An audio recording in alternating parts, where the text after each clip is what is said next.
యెహోషువ పుస్తకము 18వ అధ్యాయము 3వ చరణమును మనం చదువుకుందాం. యెహోషువ పుస్తకం పేజ్ నెంబర్ 191. కావున యెహోషువ ఇశ్రాయేలీయులతో ఇట్లనెను, మీ పితరుల దేవుడైన యెహోవా మీకిచ్చిన దేశమును స్వాధీనపరచుకొనున్నట్లు వెళ్ళకుండా మీరెన్నాళ్ళు తడువు చేసెదరు. చాలు. దేవునికి స్తోత్రం. హల్లెలూయా. ప్రియులారా, కొద్ది నిమిషాలు దేవుని మాటలను విందాం. దేవుడి వాక్యము ద్వారా మనందరితో మాట్లాడునుగాక. హల్లెలూయా. ప్రియులారా,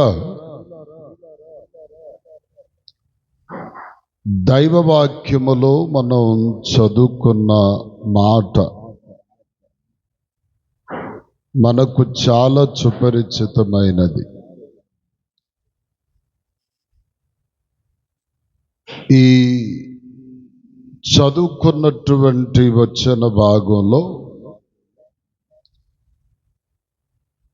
దైవజనుడైనటువంటి యెహోషువ, ప్రియులారా,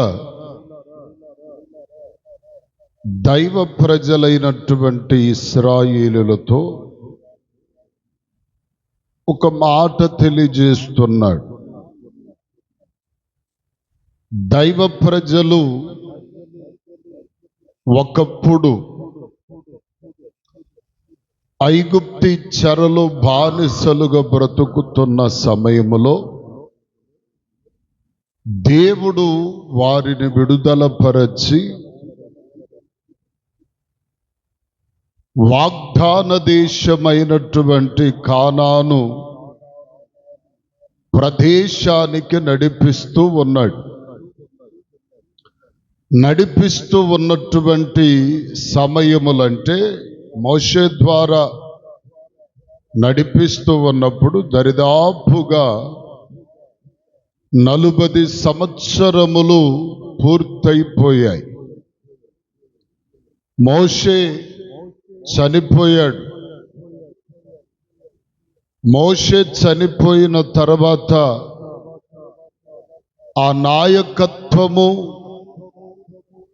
ఆ ఆధిక్యత యెహోషువకి వచ్చింది. యెహోషువ కాలములో కూడా కొన్ని దినాలు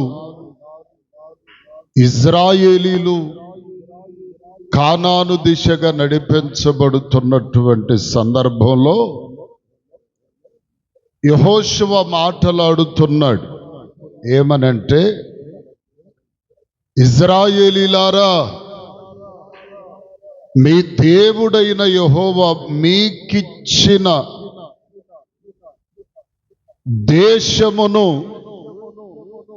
స్వాధీనపరచుకొనడానికి వెళ్ళకుండా మీరన్నాళ్ళు తడువు చేస్తారు అని చెప్పి మాట్లాడుతున్నాడు. దేవునికి స్తోత్రం కలుగునుగాక. ఇప్పుడు యెహోషువ మాట్లాడుతున్న మాట ఏమిటి అంటే, దేవుడు మీకొక దేశమునిచ్చాడు కదా, మీకంటూ ఒక వాగ్దాన దేశాన్ని దేవుడు ఇచ్చాడు కదా. ఆ వాగ్దాన దేశాన్ని మీరు స్వాధీనపరచుకొని అందులో ప్రవేశించాలి కదా. అయితే దేవుడిచ్చిన వాగ్దాన దేశాన్ని స్వాధీనపరచుకొనకుండా మీరు ఎన్నాళ్ళు తడువు చేస్తారు అంటే, ఇప్పుడు ఇజ్రాయేలు యొక్క పరిస్థితి ఎలా ఉన్నది అంటే, దేవుడిచ్చిన దేశమును, పాలు తేనెలు ప్రవహించే దేశమును, ఆశీర్వాద సంబంధమైన దేశమును దేవుడు వీరి కొరకు కేటాయించి నియమించి ఏర్పాటు చేసి ఇస్తే స్వాధీనపరుచుకుని అందులో ప్రవేశించాలి కదా. ఆ దేవుడిచ్చిన వాగ్దాన దేశం ఆశీర్వాద సంబంధమైన ఆ దేశమును స్వాధీనపరచుకొని ఆశీర్వాదములు పొందవలసినటువంటి వీరు ఆశీర్వాదములను పొందకుండా ఏం చేస్తున్నారంటే తడువు చేస్తున్నారు. తడువు అనగా అర్థం ఏమిటి అంటే ఆలస్యం. హల్లెలూయా. ఏం చేస్తున్నారు వీళ్ళు? ఆలస్యం చేస్తూ ఉన్నారు. దేవుడు మీకు ఇచ్చిన బహుమానం, దేవుడు మీకు ఇచ్చిన వాగ్దానం, దేవుడు మీకు ఇచ్చిన కృప, దేవుడు మీకు ఇచ్చినటువంటి ఆశీర్వాదమును పొందడానికి మీరేం చేస్తున్నారంటే తడువు చేస్తూ ఉన్నారు, ఆలస్యం చేస్తూ ఉన్నారు. ఎందుకింత ఆలస్యం చేస్తున్నారని దైవజనుడైన యెహోషువ మాట్లాడుతున్నాడు. దేవునికి స్తోత్రం చెప్పండి గట్టిగా.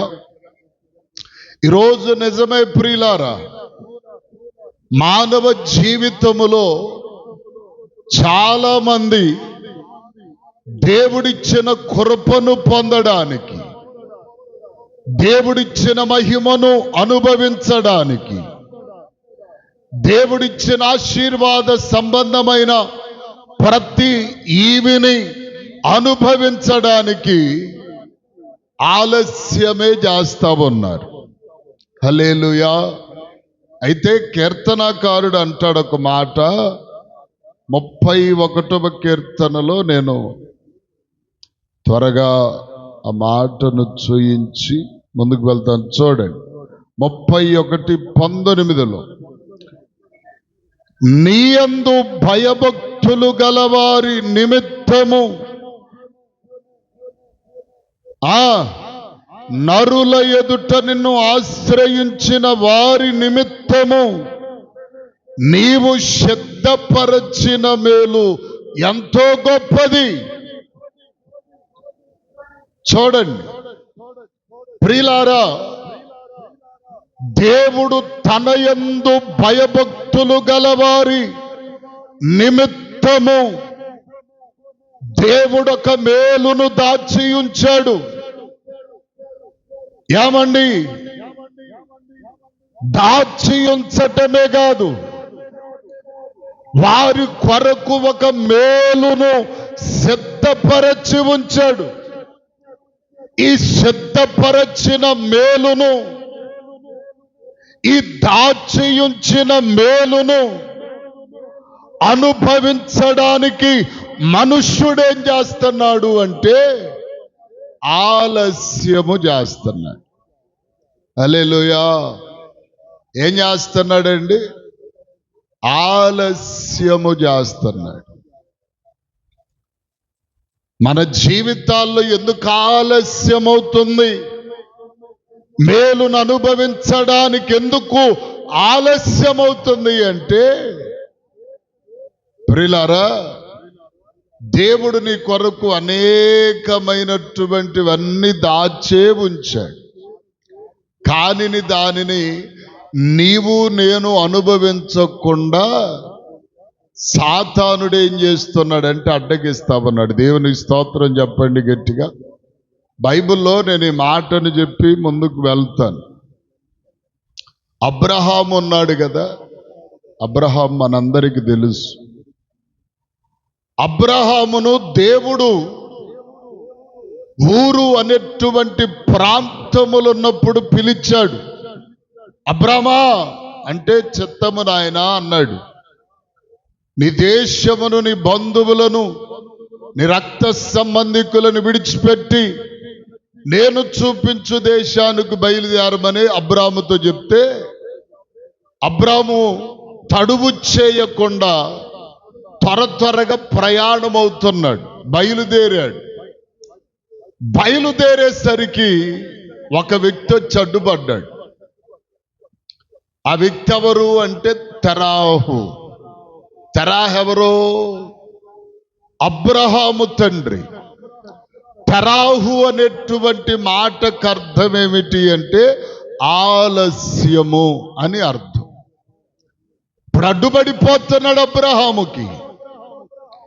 అంటే నేను నిన్ను ఆశీర్వదిస్తాను, నిన్ను గొప్ప చేస్తాను అని దేవుడు అబ్రహాముకు వాగ్దానము చేస్తే ఆ వాగ్దానమును అనుభవించకుండా ఉండునట్లుగా ఎవరు అడ్డుపడుతున్నాడు? తెరాహు అడ్డుపడిపోతున్నాడు. ఈరోజు మన జీవితాల్లో కూడా తెరాహు వంటి ఆలస్యకరమైన సమస్యలు మనలను అడ్డగిస్తున్నాయి.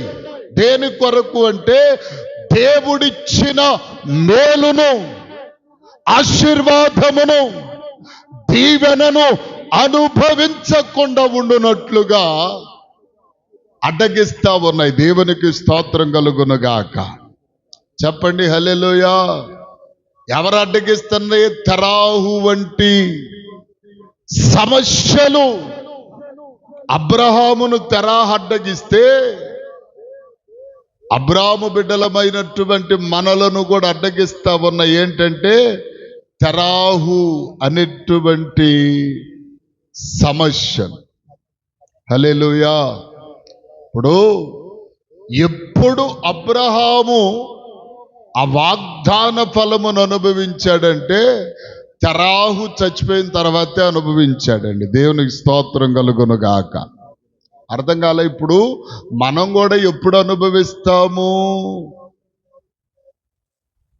అనుభవిస్తామంటే ఈ తెరాహు అనేటువంటి ఆలస్యములు మన జీవితాలలో ఎప్పుడైతే తొలగిపోతాయో అప్పుడు మన జీవితాలలో ఆశీర్వాదములను పొందగలుగుతాం. దేవునికి స్తోత్రం చెప్పండి, గట్టిగా చెప్పండి హల్లెలూయా.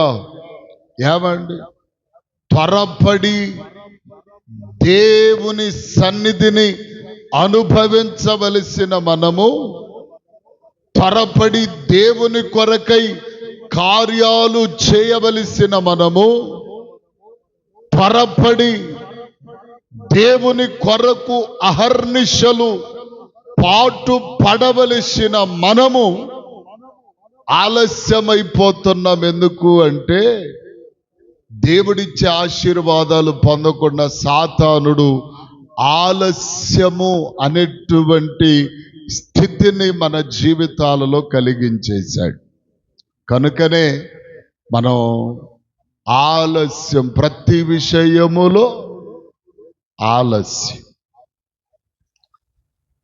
తడువు చేస్తున్నాం, వెయిట్ చేస్తున్నాం. దేవుడేమని కొరకు త్వరపడి నీవొస్తే, తడువు చేయకుండా నీవొస్తే నిన్ను ఆశీర్వదించాలని దేవుడు కోరుకుంటున్నాడే. కానీ మనమేం చేస్తున్నాం? ఆలస్యం చేస్తున్నాం. దేవుని వాక్యంలో మరొక్క సందర్భం చెప్పి నేను ముగిస్తాను. ఇస్సాకుకు 2 కుమారులు పుట్టారు, యోసేపు, యాకోబు. వీళ్ళిద్దరు పుట్టారు. పుట్టి ఇస్సాకు వృద్ధుడైపోయాడు, కళ్ళు కనబడటం లేదు. ఏశావుతో ఇస్సాకు చెప్పాడు, అయ్యా నువ్వు అడవికి వెళ్ళి వేటాడి మాంసం తీసుకురా, నేను తిని నిన్ను ఆశీర్వదిస్తానురా సావుబోకు మునుపు అంటే అతడు వెళ్ళాడు, అడవికి వెళ్ళాడు. కానీ యాకోబు ఏం చేశాడు తెలుసా? మందకు వెళ్ళి త్వరదిగా 2 మేక పిల్లలను తెచ్చి భోజనం సిద్ధపరిచి తండ్రికి పెట్టేశాడు. తండ్రి త్వరదిగా పెట్టిన దానిని తిని ఆశీర్వాదములు ఇచ్చేశాడు యాకోబుకి. ఆలస్యంగా వచ్చినటువంటి ఏశావు జీవితంలో ఏం మిగిలింది? ఒక్క ఆశీర్వాదం కూడా లేదండి. దేవునికి స్తోత్రం కలుగును గాక. చెప్పండి హల్లెలూయా. ఏమండి? ఒక్క ఆశీర్వాదం కూడా లేదు. దేవుడు చెప్పినప్పుడు, దేవుడు నీతో మాట్లాడినప్పుడు, దేవుడు నీకొక వ్యవధి కల్పించినప్పుడు నీవు తడువు చేస్తే, ఆలస్యం చేస్తే నీ జీవితములో దైవికమైనటువంటి ఆశీర్వాదాలు కోల్పోతావు. దైవికమైన ఆశీర్వాదము ఏది నీకు దక్కదు. మనం అనుకుంటాం ఆశీర్వాదం అంటే ఇదిగో డబ్బు, ఇల్లు, బంగారం, పొలాలు, గట్ర అన్నీ ఉంటే చాలు ఇది ఆశీర్వాదం అనుకుంటాం. ఇది ఈ లోక పరిమితము వరకు మాత్రమే. హల్లెలూయా. కానీ దేవుడిచ్చే ఆశీర్వాదం ఎలా ఉంటుందో తెలుసా? ఇహమందును పరమందును ఆశీర్వాదకరంగా ఉండేట్టుగా దేవుడు చేస్తాడు. దేవునికి స్తోత్రం చెప్పండి గట్టిగా. దేవుడిచ్చే ఆశీర్వాదం అలా ఉంటుంది. ఏమంటే మనుషులు కూడా మనల్ని కొంతమంది ప్రశ్నిస్తారు కదా, ఎంత సంపాదించావు అంటారు. పర్లేదులే బాగానే సంపాదించా, చేస్తాను ఎత్తున వేసుకొని పోతా లేదుగా. ఎంత సంపాదించినది ఇక్కడ విడిచిపెట్టి వెళ్ళిపోవలసినదే. కానీ నువ్వు పరలోకమందు ధనమును సమకూర్చుకుంటే అది అన్నటికీ ఎవ్వడును నీ నుండి వేరు చేసేవారు లేరండి. హల్లెలూయా. కాబట్టి యాకోబు వలె త్వరపడి సిద్ధపరచి తండ్రికి పెట్టాడు, ఆశీర్వాదం పొందాడు. ఆలస్యం చేసిన ఏశావుకి ఒక్క ఆశీర్వాదం కూడా లేదు. ఏమండి? అంతేకాదు, ఏమండి, ఆదికాండంలోనే 19వ అధ్యాయంలో లోతు అనే వ్యక్తి ఉన్నాడు. ఈ లోతు కూడా అబ్రహామును వెంబడించవలసిన లోతు అబ్రహాముకు దూరంగా వెళ్ళిపోయాడు. ఏమండి? సహవాసంలో ఉండవలసిన లోతు సహవాసాన్ని విడిచి దూరం వెళ్ళిపోయాడు. తనకు కలిగిన ఆస్తి యావత్తు అంత సొదొమ గొమొర పట్టణంలో నాశనం అయిపోయింది. సహవాసములో ఉంటే దీవించబడేవాడు, ఫలించబడేవాడు, అభివృద్ధి పొందేవాడు, దేవుని ఆశీర్వాదం అనుభవించేవాడు. సహవాసాన్ని ఎప్పుడైతే కోల్పోయాడో అప్పుడే అతని జీవితంలో సమస్తము విడిచిపెట్టుకోగలిగాడు. కాబట్టి రాత్రి నేను ప్రభు పేరట చెప్తున్న మాట ఏంటంటే, తడువు చేయవద్దు, ఆలస్యం చేయవద్దు. ఆలస్యం అమృతము విషమైద్దంట. ఆఖరికి ఆలస్యం, కొంతమంది అమృతం అంటారు, అమృతము లాస్ట్కి ఏమైద్దది? విషం. కాబట్టి జాగ్రత్తగా ఆలస్యం చెయ్యొద్దు. దేవుని కొరకై నువ్వు ప్రతి విషయములో త్వరపడి సమస్తమును చేయడానికి నీవు సిద్ధపడి ప్రభు సన్నిధిలో ఉండు. అలా ఉండగలిగితే దేవుడు నిన్ను దీవించి ఆశీర్వదిస్తాడు.